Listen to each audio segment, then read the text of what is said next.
like today, perfect teaching moment today. We got this big concrete washout. It's like a big round tub. It's made out of plastic. The concrete trucks dump into it so it doesn't get everywhere. It's right up in the middle of the road, up at the top of the job. We got to move it. So I said to my guy, I says, hey, how are you going to move that concrete washout? He says, I was just thinking I'd put the forks on the loader and take it up there and pick it up with the forks. So then I said, okay. Then I put my hands out like a cupping shape. And I said, okay, if you have got your forks, and I put my hand, well, I guess I didn't put them in a cupping shape. I put them, side by side. I says, these are your forks. I says, that thing up there is probably 5 feet around. I says, you got to bring your forks in to where you're going to hold on to it. I says, now what's in the middle? What's going to hold it in the middle from falling in? I says, also, I says, you come down that driveway right there and it's all bumpy because it's rocky. I says, what's going to keep it from staying on the forks? And I can see his brain thinking. And I says, I'll tell you what, I says, if you take that Rockland grading bucket over there and you put that thing on the loader, you go up there, you get the 210 to push that into the grading bucket. I says, now it has full support underneath it. I says, if you're coming down the road and it's moving back and forth, I says, you got the side of the grading bucket where it's going to hit that. And it's not going to bounce out. It's not going to fall off.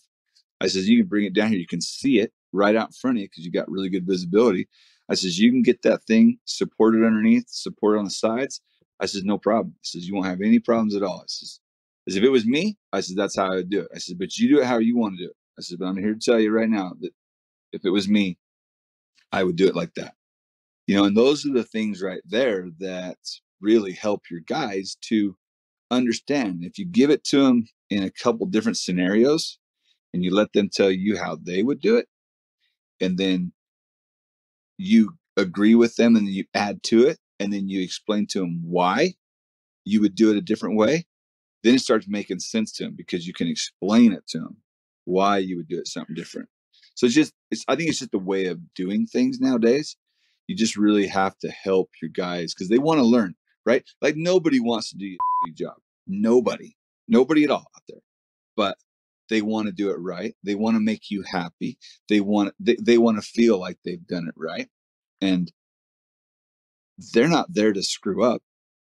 And so that's where I think it's your job as a leader to show them, explain to them how you would do it if it was you doing it. And if that involves you getting up on the machine and helping them see, then that's what you got to do. Yeah. There's a lot of value in everything that you just said. And I think you're totally right with the way that you're going about it. And then like understanding that it's just understanding that they're not there. They don't want to screw up. They don't want to do a bad job. Sometimes they just need to be shown or kind of explained as to why something's not going to work and maybe a better way of going about it.